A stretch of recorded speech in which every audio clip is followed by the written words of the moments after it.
what I've seen in the West, all they know yoga is just a circus of a body and a big ego dance. That's how yoga is defined in the West. It's appalling. Well, eventually I made it to India and I found an amazing Hatha yoga teacher in southern India, and I studied with him many times. I would go back and forth, make a lot of trips in India. And Hatha yoga for me, it's you do a posture, you stay in that posture, and that's when you become in that union with what?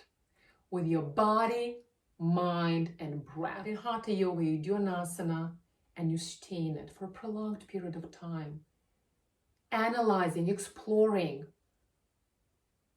whether your body, mind, your breath is in alignment, is in this geometrical asymmetry, or like are they symmetrical or asymmetrical?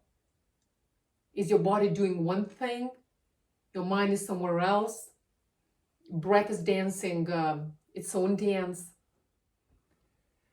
Now, pranayama, but I was lucky enough, there are no coincidences in this universe. I met an amazing Babaji, a teacher who lived in the Himalayan cave for a good 40 years, no exaggeration, totally isolated, real disciplinarian of yogic science. And he's the one who taught me pranayama aspects of yoga. And I'm extremely, extremely grateful to him, because these pranayama aspects, what he taught me, I've never seen them codified in any book or anything. I can only teach what I myself practice. I really do not care what's out there in business, as consumerism yoga, what is there in demand, popular. I can only teach what I believe in and what I live, okay? So if your yoga practice does not make you the embodiment of these, let's say, more divine qualities, you don't see yourself becoming less egoistic, less ego-centered, more humble, more loving, less reactive, then I'm sorry to say, then it's not yoga. The real yoga starts is when you start your self-practice, because ultimately yoga is the path from dependence to independence. When you start self-practice, you'll start seeing and touching upon those dimensions of your life you never even knew existed within you. And you'll be able to carry your yoga practice anywhere you go, anywhere you travel. You will not have excuses. There is no teacher, no studio, no class. It will become part of you as much like eating and sleeping. It's because it's all about sustainability, to create your own practice that you can sustain. And there's no such thing as a perfect yoga posture. What is perfect?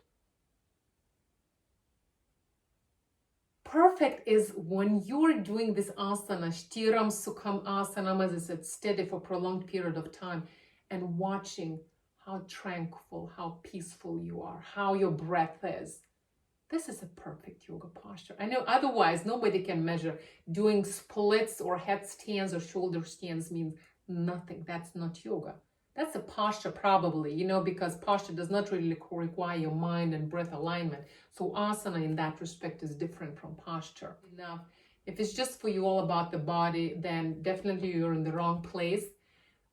Because for me, yoga, as I told you, it's working on your mind and breath. Okay, they're two sides of the same coin, especially on your mind through your body as an instrument, as a tool. So again, I invite you to join if you're up for it.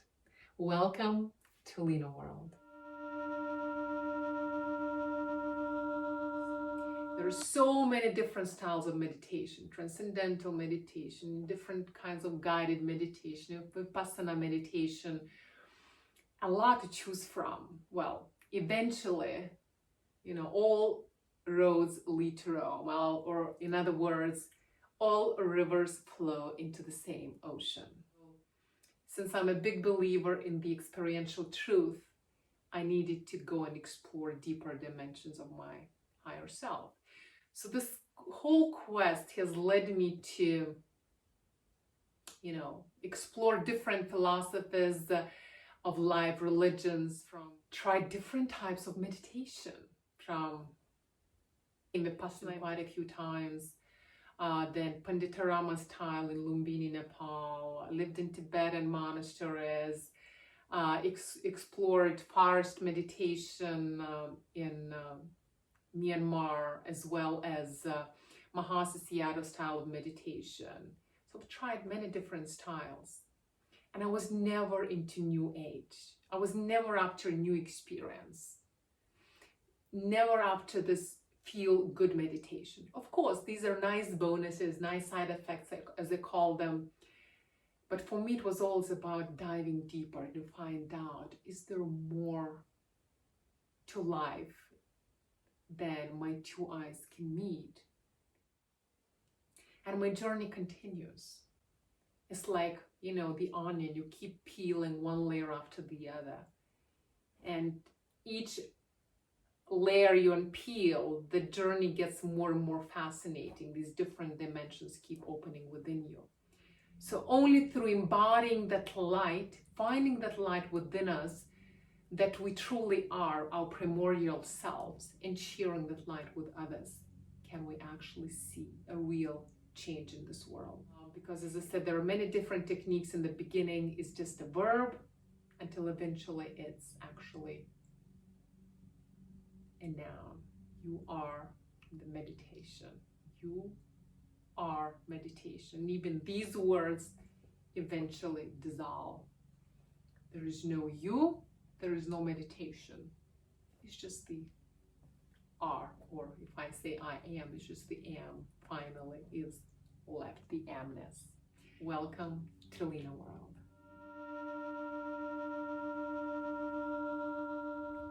Today I'm going to talk to you about one very important aspect of Lina-World, which is nutrition. So food is of utmost importance. Let me tell you something. I'm just one lucky girl. Why? Because I grew up eating organic food. No, it wasn't by choice. It was a choiceless choice because we did not have any other way of living. There was no other food available. We had a patch of land and we used to cycle one way, 40 minutes. We didn't have a car at the time. Take care of the land, cultivate it, do the gardening, and cycle back. Again, 40 minutes. And even to this day, I'm very much a village girl. Yes, ironically, I ended up living in most of the cosmopolitan cities in the world. But deep down in my heart, I'm still very much a village girl. I like to hang out with, you know, in the local farmers markets, talk to locals. There's so much wisdom there. And a lot of the times, you know, I hear, what is the best food to eat? What is the best diet for me? Let me tell you one thing. That one person's food might be another person's poison. There are so many factors involved. Your age, your genetics, your cultural upbringing, even, you know, the soil and water you grew up on. And also, you know, even if I give you a package and say this is your best food, with age that is going to change. With seasons going to change, with your travels that is going to change, and also how you expend your energy. Let's say if you're going through a stressful period in your life, you know, then you need different foods to replenish your body, you know, to give back that energy that you expended through the stress or some physical workout or something else. It's a very customized approach. And we have to learn to tune into our bodies, because our bodies talk volumes. We just need to listen, to learn to listen. There's so much more to food than what Western science claims. You know, Western science is all about calories, carbs, protein, fats, some minerals, vitamins, you name it. But there is so much more to food. Food has its own energetics. So there is so much more to food than tangibly we can say, these are the numbers, these are the calories, this is how many grams of fat, how many grams of protein. There is a much deeper science behind this. And so through this Lina-World platform, I'm hoping not to guide you really, but to inspire you to lead a healthier life, to show you how not just to attain a healthier lifestyle, but how to sustain it. To attain something is much easier. To sustain it effortlessly, that's when it's gonna be long-lasting. I'll show you that how for every dis-ease there is a herb. Because as I said, as above, so below. We have to live in sync. Remember, you are and you can be your best doctor. Especially with all the healthcare systems collapsing today, you can be your best doctor. And to take not just a curative approach, but more so a preventive approach. That's what I'm a big believer in.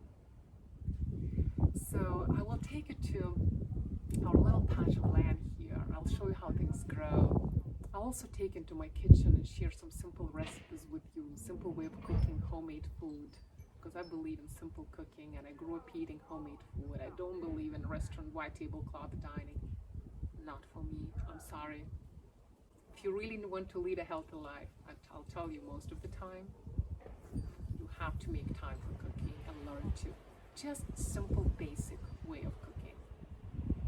I'll show you how to make tea decoctions out of herbs, how to make tinctures that again are curative and preventive. Not only we have to take care of this micro body, but we have to also start respecting our Mother Earth again. The soil, the trees, the flowers. We're using all these chemicals, fertilizers, God knows what. We don't even know what we're buying in the store. Everything is such perfect shapes and colors. Mother has a lot of imperfections that are perfect in themselves, but everything you see in a store, it looks like picture perfect. That's not how nature is. So once again, I invite you to join me on this journey, get inspiration, and share this healthful maybe recipes or tips of living a healthy life.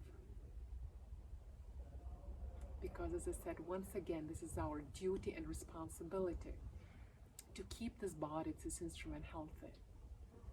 Because this is the only doorway we have towards the divine. So once again, welcome to Lina-World.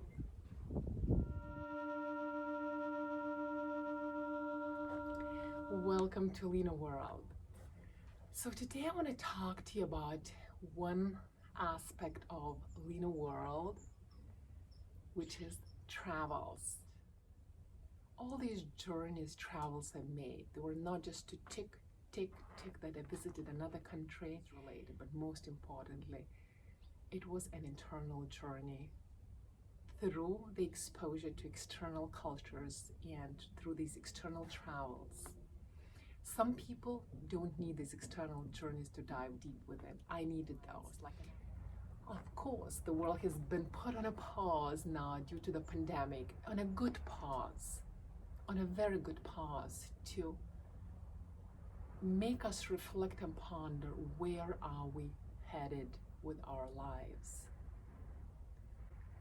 The world is on a standstill, it's stopped, and it's a good pause because most of the time our life journey, our life trajectory is just horizontal, just superficial on the surface, moving, going, roaming. But what about the vertical journey, going deeper within ourselves and asking ourselves the question, what is this life all about? Where are we headed? Where are we going? What is the purpose? What am I here for? What am I doing? So there is time to move, there is time to pause. Talking that my travel has always been going, immersing myself in local cultures, trying to understand people, what life means to them.